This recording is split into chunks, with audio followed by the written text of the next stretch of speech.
I think weight classes do matter. I've always said I think young Ben is going to be super strong. He's coming up and he will be bull strong. Go with the aggression as well. It's a dangerous concoction. Conor Benn is leaping up 2 divisions from 147 to fight a much bigger man. And that's what makes it a 50-50 fight, because I think all round... He can't lose. He could fight Conor Benn 100 times. 100 times, I believe, and beat him 100. I like both guys. So last time I said Ben. This time I'm gonna say Conor Benn. He will not be able to keep Conor Benn off for 6 rounds. If he is able to absorb... You have the potential for both fighters in a super fight being booed into the ring. It's never happened before. This will be the first time he's in there with a genuinely... With just hours to go until the highly anticipated clash between Chris Eubank Jr. and Conor Benn, excitement is at a fever pitch among boxing fans. This bout promises intense drama and emotion, echoing the legendary rivalry between their fathers, whose 2 epic encounters remain etched in boxing history. As with all major fights, predictions are pouring in from across the boxing world. An entertaining matchup. Why is it a mismatch? Because of ability, because of weight classes. Chris Jr. is a middleweight and a super middleweight. You know, he's naturally a super middleweight. So, you know, he's having to starve himself to come down, and, you know, with all the catch weights and all of this stuff, it's a mismatch. Tyson Fury, the reigning heavyweight champion and a seasoned expert in the fight game, has backed the idea that Eubank Jr. may simply be too much for Conor Benn.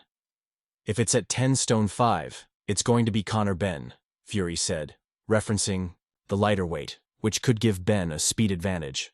However, things get controversial here.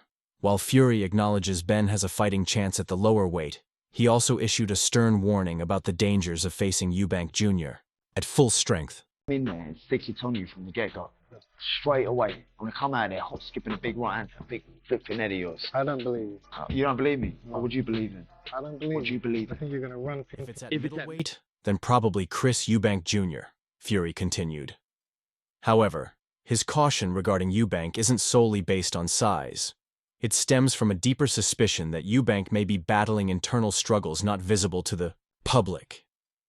Fury has often suggested that Eubank's emotional volatility could be his greatest weakness, pointing to past instances of emotional swings and controversial moments that have made his career unpredictable. He could either rise to the occasion or crumble under pressure.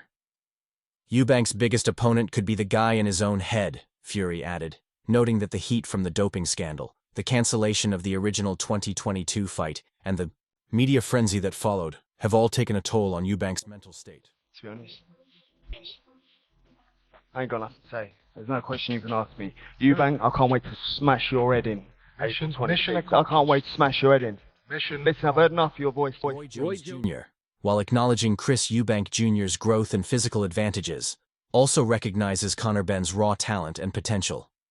The controversy arises from Jones openly stating that Benn has what it takes to pull off an upset. According to him, this fight isn't just about size, strength, or skill.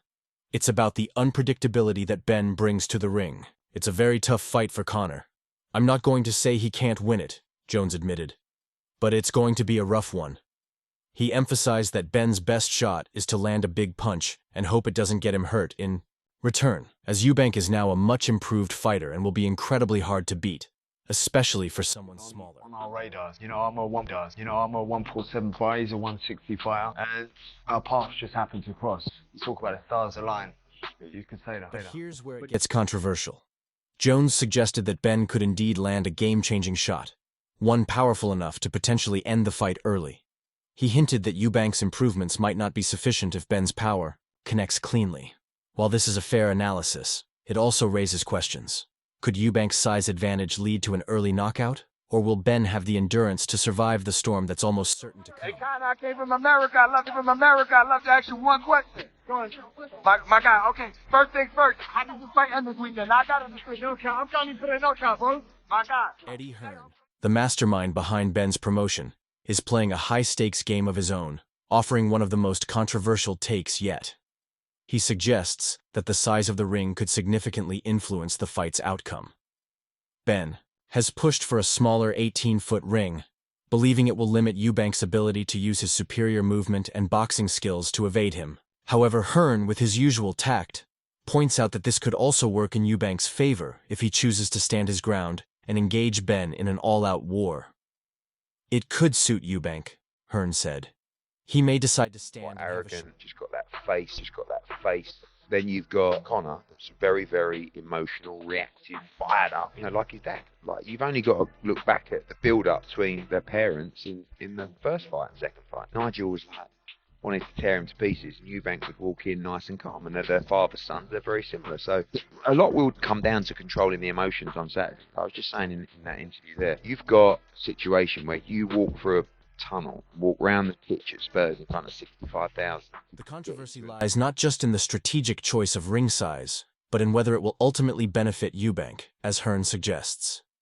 By allowing Eubank to plant his feet and unleash powerful shots, the move may unintentionally favor the bigger man's strength over Benn's slicker, faster style. It's a high-risk gamble. If Eubank's power overwhelms Benn's speed and intensity, the fight could unfold very differently from what Benn's supporters are hoping for. Adding to this sentiment, rising boxing star Moses Itama is among those strongly backing Eubank Jr, stating, "I would put my money on Eubank Jr because he is more experienced and obviously bigger." Well, it's bigger than it ever was. It's 3 times bigger than it was before the 2 positive clomiphene tests. Ben's dangerous early in that fight, in my view, because he's coming with all that stinging venom and kind of pent-up aggression that he's developed over the last 2.5 years. But I think Eubank's fought the better level of opponents, even though he's aged 2.5 years and he's been knocked out by Lynn Smith. I go Eubank on points. What do you go? Ben. Early? Yeah, you may be right. I just think from the history, I'd love it. But this is where it gets interesting and potentially problematic, because the analysis seems to almost completely overlook the fiery spirit of Conor Benn. While it's true that Eubank is the bigger and more experienced fighter, many professional opinions lack the nuance needed for such a heated matchup. The dynamics of this fight go beyond physical attributes. They're also about heart, energy, and the willingness to endure punishment. Eubank Jr may have the size advantage, but Benn's hunger to prove himself and his emotional resilience, especially after everything that's happened since their first scheduled fight, could turn this into a true battle of wills. It's easy to back the bigger man, but the fire burning inside Benn might just be what tips the scales in his favor. This Fight Week Fatal Fury City of the Rules, a Ring Magazine event at the Tottenham Hotspur Stadium. It all goes down between Chris Eubank Jr and Conor Benn. Almost 3 years in the making. We're here this Saturday night, and all the drama will unfold.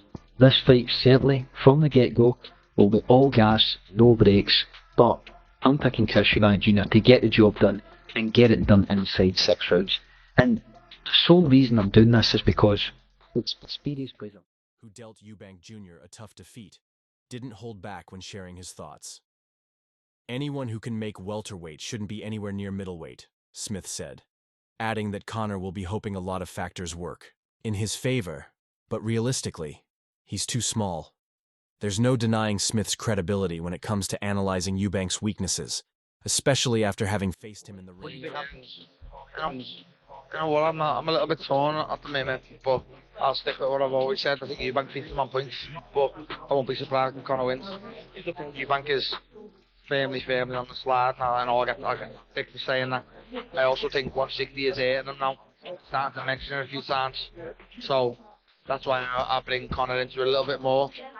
But like I said before, that being said, if Conor flattens Chris, I won't be surprised. I won't be like, wow. Here's where it gets controversial. Smith is hinting that, despite being the smaller man, Benn could still find a way to reach Eubank in a manner no one has fully anticipated. Smith, having first-hand experience in exposing Eubank's vulnerabilities, understands how to exploit weaknesses.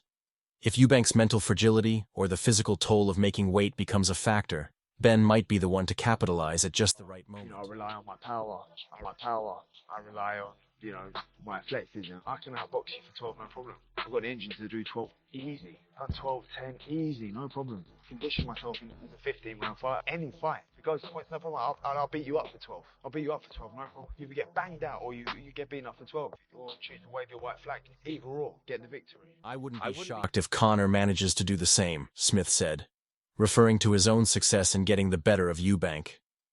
And let's face it, for a fighter like Benn, any sign of weakness could be a chink in the armor he's been waiting to exploit. If Ben capitalizes on Eubank's emotional vulnerabilities or struggles with the weight cut, we could witness a stunning upset. I'm 35 years old. I'm not a kid anymore. You can't be worried or fearful for my safety. If as a man I feel like I can do something, if I can achieve something, you have to be happy with that, support that, not go against it because you believe Now, it's not. here's where the controversy really intensifies. Tony Bellew has declared that he expects Conor Benn to win within the first 5 rounds, not by a narrow decision, but by landing a brutal shot that could end the fight early. I'm saying Conor Benn in the first 5 rounds, Bellew said confidently.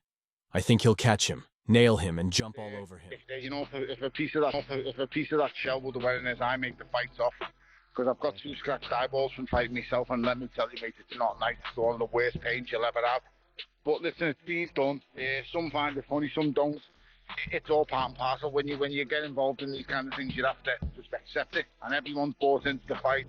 We all know the drama, the rivalry's real. My greatest worry is these 2 boys don't bump into each other when no one's around.